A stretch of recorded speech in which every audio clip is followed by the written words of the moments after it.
Assalamualaikum warahmatullahi wabarakatuh. Kami dari kelompok 5, mata kuliah Akuntansi Manajemen, dari kelas 4D akan menjelaskan materi Balance Scorecard. Anggota kelompok kami terdiri dari Muhammad Nur Hambali, Risma Saputri, Heri Gunawan, Pica Vanessa, Ageng Zulhak, Neva Saifuddin Iqbal, dan saya sendiri Fernanda Erianti. Perkembangan akuntansi pertanggungjawaban. Akuntansi pertanggungjawaban dibentuk oleh 4 elemen pokok, yaitu pembagian tanggung jawab, penetapan ukuran kinerja atau tolak ukur, pengevaluasian kinerja, dan pemberian imbalan. Model akuntansi pertanggungjawaban tradisional tidak cocok bagi perusahaan yang beroperasi dalam lingkungan dinamis dan memerlukan perbaikan berkelanjutan. Oleh karena itu, perlu dikembangkan akuntansi pertanggungjawaban berbasis aktivitas. Akuntansi pertanggungjawaban berbasis aktivitas melakukan perubahan mendasar bagaimana tanggung jawab dibebankan, diukur, dan dievaluasi. Dalam sistem ini juga ditambahkan perspektif proses terhadap perspektif keuangan yang sebelumnya sudah ada dalam sistem akuntansi pertanggungjawaban berbasis fungsional. Konsep ini sudah mengubah cara pandang terhadap pengendalian biaya untuk memelihara status quo menjadi pengurangan biaya dengan pembelajaran dan perbaikan berkelanjutan. Akuntansi pertanggungjawaban berubah dari sistem satu dimensi menjadi sistem dua dimensi, dan dari pengendalian biaya menjadi sistem manajemen kinerja. Perusahaan membutuhkan perbaikan berkelanjutan yang terarah. Manajer harus menetapkan visi dan strategi organisasi dan mengidentifikasi tujuan, ukuran kinerja, dan inisiatif yang diperlukan untuk mencapainya. Oleh karena itu, para ahli telah mengembangkan sistem akuntansi pertanggungjawaban berbasis strategis.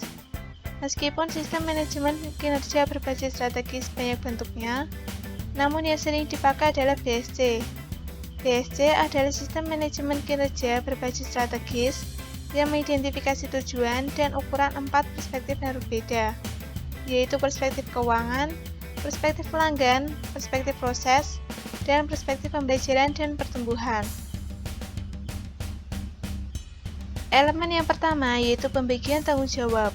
Seperti yang telah disampaikan sebelumnya, 4 perspektif tersebut sangat penting untuk menciptakan keunggulan daya saing yang dapat digunakan oleh manajer untuk mengartikulasi dan mengomunikasikan visi dan strategi perusahaan. BSC menyebarkan tanggung jawab terhadap 4 perspektif ke seluruh organisasi. Idealnya, semua individu dalam organisasi dapat memahami strategi organisasi dan mengetahui bagaimana aktivitas yang menjadi tanggung jawabnya untuk mendukung pencapaian strategi. Kunci bagi penyebaran tanggung jawab adalah penentuan ukuran kinerja yang tepat dan cermat. Berikut ini perbandingan pembebanan tanggung jawab. Pertanggungjawaban berbasis aktivitas tidak dikaitkan dengan strategi, sedangkan pertanggungjawaban berbasis strategis dikaitkan dengan strategis.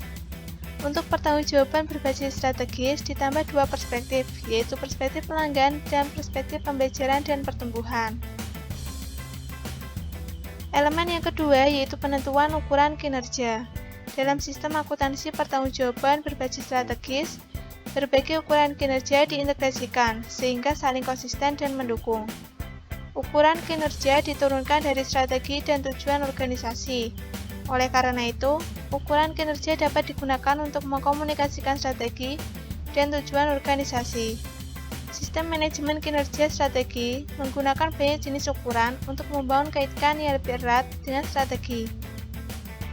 Dalam model tradisional yang berbasis keuangan, ukuran kinerja selalu bersifat keuangan dan lag, sehingga tidak memadai untuk dikaitkan dengan strategi. Berikut ini perbandingan ukuran kinerja.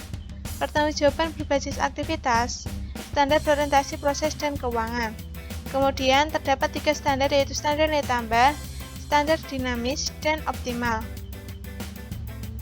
Untuk pertanggungjawaban berbasis strategis, standar untuk keempat perspektif, digunakan untuk mengkomunikasikan strategis, membantu menyelaraskan tujuan, dan dikaitkan dengan strategi dan tujuan, serta ukuran yang berimbang. Yang dimaksud dengan ukuran berimbang tersebut, berarti ukuran yang dipilih harus berimbang antara ukuran historis dan ukuran prediktif, antara ukuran objektif dan ukuran subjektif, antara ukuran keuangan dan ukuran non-keuangan, dan antara ukuran eksternal dan ukuran internal. Yang dimaksud dengan ukuran lag adalah ukuran yang menunjukkan hasil usaha yang sudah dilakukan, misalnya profitabilitas pelanggan. Kemudian, yang dimaksud dengan ukuran lead adalah faktor yang menentukan kinerja di masa yang akan datang, misalnya seperti jam pelatihan karyawan. Untuk mengkomunikasikan strategi organisasi melalui bahasa pengukuran, perlu mempertimbangkan lingkup maupun fleksibilitas ukuran. Berdasarkan lingkupnya, perusahaan membutuhkan ukuran internal maupun eksternal. Untuk fleksibilitasnya, perusahaan membutuhkan ukuran subjektif dan objektif. Untuk elemen yang ketiga, yaitu pengukuran dan evaluasi kerja. Dalam sistem pertanggungjawaban berbasis aktivitas, ukuran kinerja yang digunakan berorientasi proses. Evaluasi kinerja dalam BSC sangat terkait dengan keefektifan dan kelayakan strategi organisasi. BSC digunakan untuk mendorong perubahan melalui evaluasi kinerja. Hal itu dilakukan melalui target yang ketat untuk setiap ukuran kinerja dalam berbagai perspektif.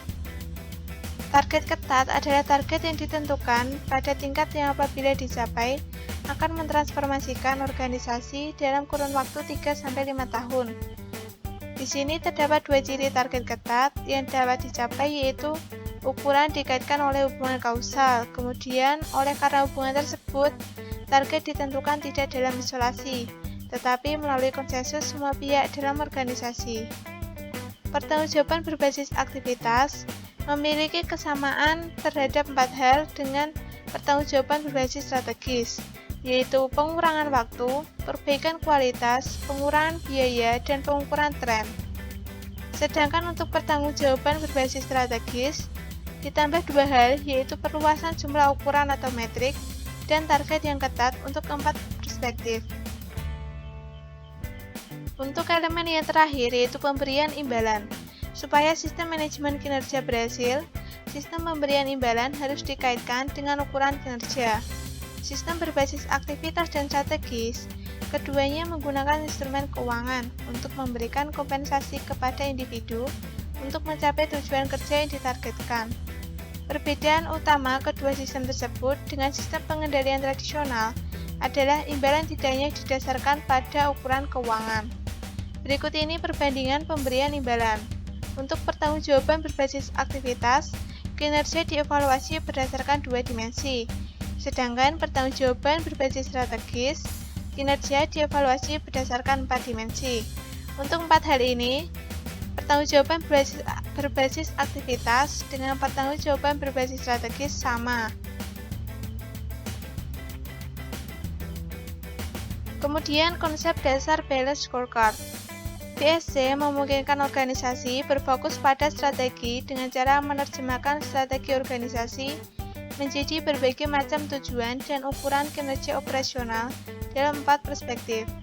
1 yaitu perspektif keuangan, kemudian pelanggan, ketiga proses bisnis internal, dan terakhir pembelajaran dan pertumbuhan atau infrastruktur. BSC merupakan cara yang efektif untuk mengimplementasikan dan mengelola strategi perusahaan.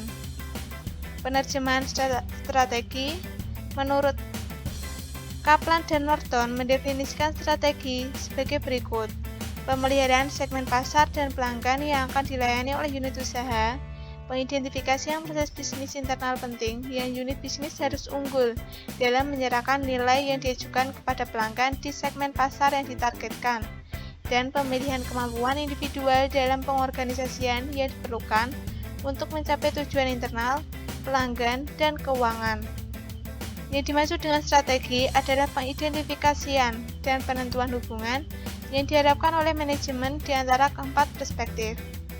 Kemudian penerjemahan strategi adalah penentuan tujuan, ukuran, target, dan inisiatif untuk setiap perspektif. Berikut ini adalah gambaran proses penerjemahan strategi. Di sini, visi dan strategi nantinya akan diterjemahkan ke dalam 4 perspektif, yaitu keuangan, pelanggan, proses, serta pembelajaran dan pertumbuhan. Kemudian 4 perspektif ini akan diterjemahkan ke dalam 4 hal, yaitu tujuan, ukuran, target, serta inisiatif. Yang pertama adalah perspektif tujuan dan ukuran keuangan. Perspektif keuangan menentukan tujuan kinerja keuangan jangka panjang dan jangka pendek sesuai dengan strategi organisasi dan menjelaskan konsekuensi ekonomi tindakan yang diambil dalam 3 perspektif lainnya. Perspektif keuangan memiliki 3 tema strategis, yaitu pertumbuhan pendapatan, pengurangan biaya, dan pemanfaatan atau utilisasi aset. Ketiga tema tersebut dibatasi oleh kebutuhan manajer untuk mengelola risiko. Di sini, untuk tema yang pertama yaitu pertumbuhan pendapatan bertujuan untuk meningkatkan jumlah produk baru, menciptakan aplikasi baru, mengembangkan pelanggan dan pasar baru, menerapkan strategi penentuan harga baru, di mana dapat diukur dengan presentase pendapatan dari produk baru, aplikasi baru, sumber baru, serta profitabilitas produk dan pelanggan. Untuk tema yang kedua, pengurangan biaya, bertujuan untuk mengurangi biaya per unit produk, biaya per pelanggan, serta biaya per saluran distribusi, di mana dapat diukur berdasarkan biaya per unit produk dan biaya per unit pelanggan, serta biaya per saluran distribusi. Pemanfaatan aset, bertujuan untuk meningkatkan pemanfaatan aset, di mana dapat diukur dengan imbal hasil investasi dan nilai tambah ekonomi. Yang kedua adalah perspektif, tujuan, dan ukuran pelanggan. Perspektif pelanggan menentukan segmen pelanggan dan pasar yang di dalamnya unit usaha akan bersaing dan menjelaskan bagaimana nilai akan diciptakan bagi pelanggan. Tujuan dan ukuran pokok setelah segmen pelanggan dan pasar ditentukan, kemudian dikembangkan dengan tujuan dan ukuran yang pokok. Tujuan dan ukuran adalah tujuan dan ukuran yang umum digunakan oleh organisasi. Untuk pokok, tujuannya adalah meningkatkan pangsa pasar, meningkatkan retensi pelanggan, akuisisi pelanggan, kepuasan pelanggan, serta meningkatkan profitabilitas pelanggan. Kemudian dapat diukur menggunakan pangsa pasar, presentase pertumbuhan pelanggan yang sudah ada atau presentase pelanggan yang berulang, jumlah pelanggan baru, kemudian peringkat dasar survei pelanggan, dan profitabilitas pelanggan. Untuk kinerja nilai bertujuan untuk menurunkan harga jual, menurunkan biaya pembeli, meningkatkan fungsibilitas produk, meningkatkan kualitas produk, dan meningkatkan keandalan pengiriman, serta meningkatkan citra dan rotasi produk. Hal ini dapat diukur menggunakan harga jual, biaya pembeli, peringkat berdasarkan survei pelanggan, presentase retur, presentase pengiriman tepat waktu, daftar waktu keterlambatan, dan peringkat berdasarkan survei pelanggan.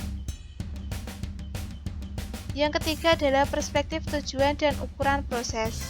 Perspektif proses bisnis internal merupakan proses internal yang diperlukan untuk memberikan nilai kepada pelanggan dan pemilik. Proses adalah cara bagaimana strategi. Berikut ini adalah penjelasan secara singkatnya. Untuk yang inovasi, maka bertujuan untuk peningkatan jumlah produk baru, produk probability, dan penurunan waktu siklus pengembangan produk. Sedangkan untuk operasi bertujuan untuk meningkatkan kualitas proses, efisiensi proses, serta penurunan waktu proses.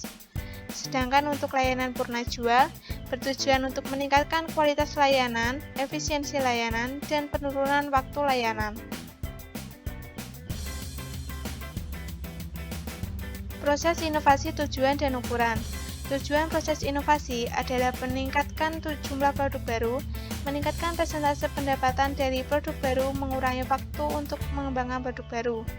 Proses operasi tujuan dan ukuran ada 3 tujuan proses operasi, yaitu untuk tujuan meningkatkan kualitas proses dapat diukur dengan biaya kualitas output yield atau output yang baik atau input yang baik, dan persentase unit yang cacat atau output yang cacat atau output total. Kemudian untuk tujuan yang kedua, meningkatkan efisiensi proses. Dapat diukur dengan biaya proses dan produktivitas proses. Untuk tujuan yang ketiga, menurunkan waktu proses. Dapat diukur dengan waktu siklus, velositas, dan keefektifan siklus produksi. Waktu siklus produksi atau cycle time manufacturing adalah lama waktu yang diperlukan untuk memproduksi satu unit output dari sejak saat bahan diterima sampai dengan barang diserahkan ke persediaan barang jadi. Kemudian waktu siklus adalah waktu yang diperlukan untuk menghasilkan sebuah produk. Sedangkan velositas adalah jumlah unit output yang dapat diproduksi selama kurun waktu tertentu. Rumus untuk menghitung biaya standar per menit. Biaya standar per menit sama dengan biaya konversi sel dibagi menit yang tersedia. Untuk mendapat biaya konversi per unit biaya standar per menit tersebut dikendalikan dengan waktu siklus yang sesungguhnya digunakan untuk menghasilkan produk selama satu periode, dengan membandingkan biaya per unit yang dihitung menggunakan waktu siklus teoritis atau optimal. Manajer dapat mengidentifikasi potensi perbaikan. Semakin banyak waktu yang diperlukan oleh produk untuk bergerak dalam sel, maka semakin besar biaya per unit. Berikut ini diberikan contoh untuk mengilustrasikan konsep-konsep tersebut. Misalkan suatu perusahaan mempunyai data untuk sel produksinya berikut ini. Velositasnya 40 unit per jam. Menit produktif yang bersedia 1.200.000. Biaya konversi setahun 4.800.000. Velositas sesungguhnya 30 unit per jam. Untuk menghitung biaya konversi per unit sesungguhnya, maka dihitung terlebih dahulu biaya standar per menit. Biaya standar per menit dapat dihitung menggunakan pembagian antara biaya konversi setahun dengan menit produktif yang tersedia, yaitu senilai 4.800.000 dibagi dengan 1.200.000 diperoleh Rp4 per menit. Kemudian menghitung waktu siklus sesungguhnya dengan membagi 60 menit dibagi 30 unit sama dengan 2,0 menit per unit. Kemudian dapat dihitung biaya konversi sesungguhnya dengan mengalihkan biaya standar per menit dengan waktu siklus sesungguhnya, yaitu Rp4 dikali 2 sama dengan 8 per unit. Kemudian untuk biaya konversi per unit teoritis dapat dihitung sebagai berikut. Waktu siklus teoritis sama dengan 60 menit dibagi 40 unit sama dengan 1,5 menit per unit. Kemudian biaya konversi ideal sama dengan 4 dikali 1,5 sama dengan 6 per unit. 4 ini diperoleh dari biaya standar per menit, dan 1,5 merupakan waktu siklus teoritis. Ukuran waktu operasional lainnya adalah MCE yang dihitung sebagai berikut. MCE sama dengan waktu pengolahan dibagi dengan waktu pengolahan ditambah waktu pemindahan ditambah waktu inspeksi ditambah waktu tunggu, waktu penjadwalan, dan waktu penyimpanan. Waktu pengolahan adalah waktu yang diperlukan untuk mengubah bahan menjadi barang jadi. Yang keempat yaitu perspektif tujuan dan ukuran pembelajaran dan pertumbuhan. Kemampuan karyawan. 3 ukuran kemampuan karyawan adalah kepuasan karyawan, persentase perputaran karyawan, dan produktivitas karyawan. Misalnya pendapatan per karyawan. Kedua yaitu motivasi, pemberdayaan, dan keselarasan. Karyawan tidak hanya perlu memiliki keterampilan yang diperlukan, tetapi mereka juga harus memiliki kebebasan, motivasi, dan inisiatif untuk menggunakan keterampilannya secara efisien. Yang ketiga yaitu kemampuan sistem informasi. Peningkatan kemampuan sistem informasi berarti pemberian informasi yang lebih akurat dan tepat waktu kepada karyawan sehingga mereka dapat memperbaiki proses dan menjalankan proses baru secara efektif.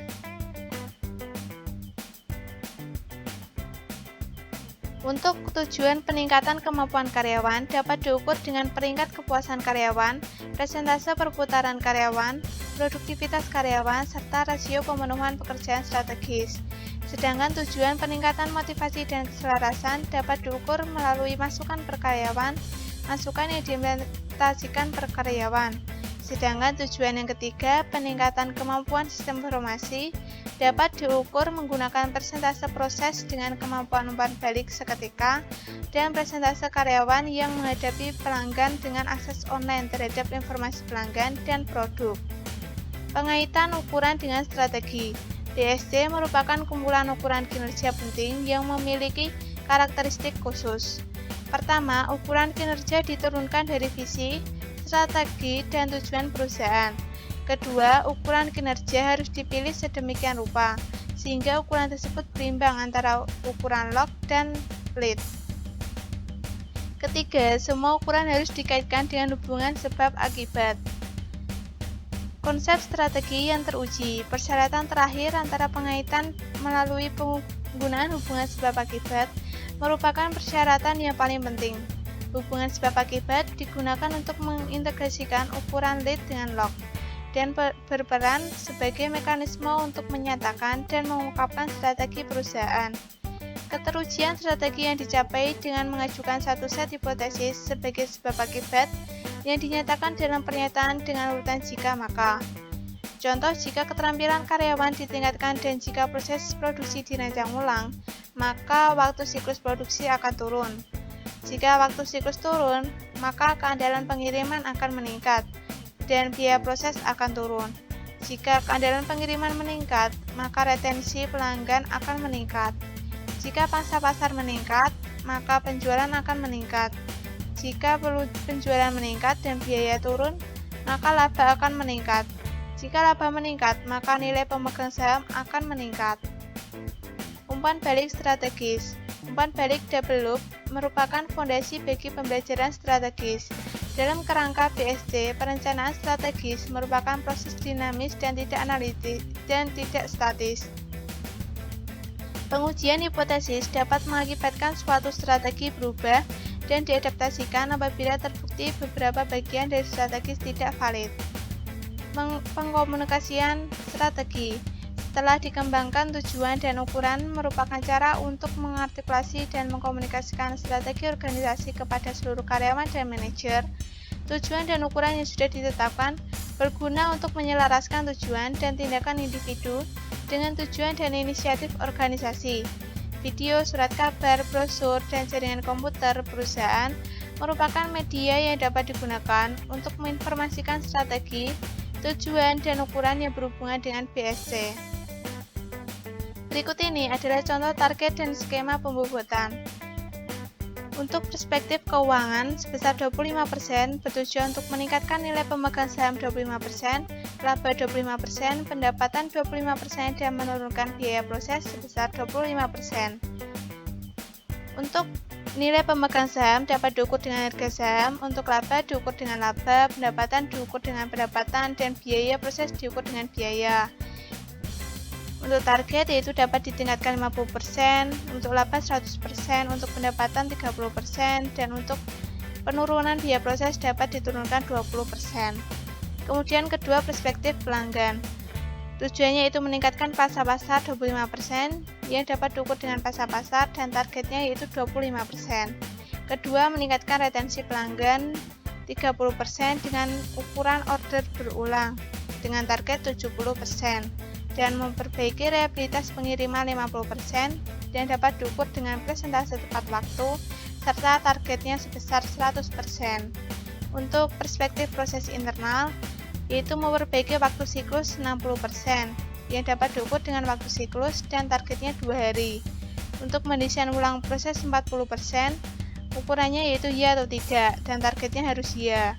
Kemudian untuk perspektif terakhir, pembelajaran dan pertumbuhan, tujuannya memperbaiki keterampilan karyawan 100%. Ukurannya menggunakan jam pelatihan, di mana targetnya yaitu 30 jam per karyawan.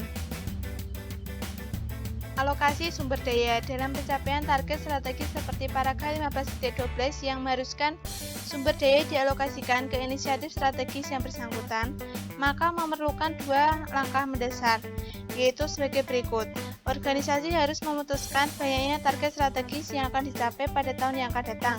Kedua, proses penganggaran operasional harus dirancang guna menyediakan sumber daya yang diperlukan untuk mencapai kemajuan jangka pendek sesuai peta strategi. Itulah penjelasan dari kelompok kami. Terima kasih. Wassalamualaikum warahmatullahi wabarakatuh.